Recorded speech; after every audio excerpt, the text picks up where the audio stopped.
Do you think Blizzard ruined Garrosh's character? I mean, there's many videos saying he did nothing wrong, and why did he do nothing wrong? Because he was trying to lead the Horde to a better place, and they kind of just made him bloodthirsty. I can name one big thing that he did wrong. Okay, and he dropped a fucking tactical nuke. Look, and here's the thing, right? I love Jaina and her connection to the Horde and all that, and I would agree with you.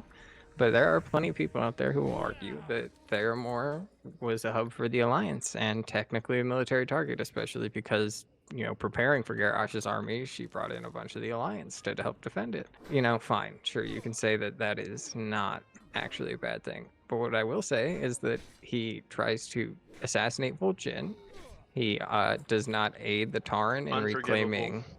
Does not aid the Tauren in reclaiming Thunderbluff from the Grim Totem. He actively abandons people who are part of the Horde. So even if you want to say, like, yeah, fuck the Alliance, like, he betrays his own people too. The orcs. Yeah, but the Horde is not just the orcs. The Horde during Warcraft 3, none of those orcs would have survived. So do I think that they did his character wrong? No. I just think it needed to play out over a longer time span. The jump from Wrath of the Lich King, where you get quotes of him literally being like, there is no combat except honorable combat, after a Horde patrol jumps a bunch of Alliance that are fighting Scourge. And then literally the very next expansion, he's actively killing people who are surrendering and, you know, violating treaties using straw man arguments to, you know, validate them when the truth is he just wants violence.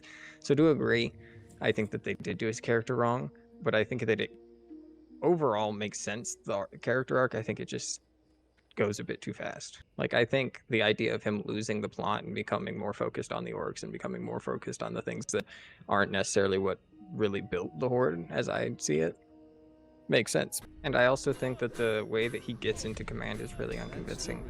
Like, if they had had a story, right, like, let's say somehow Thrall gets stuck on Outland and they think he's dead or something, just anything, right, that makes you have a reason that you need a new Warchief, it would make more sense for Garrosh to end up in the position that he ends up in and the story to go the path that it does.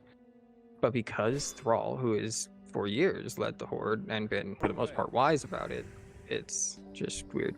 Yeah, Thrall's character fucking frustrates the fuck out.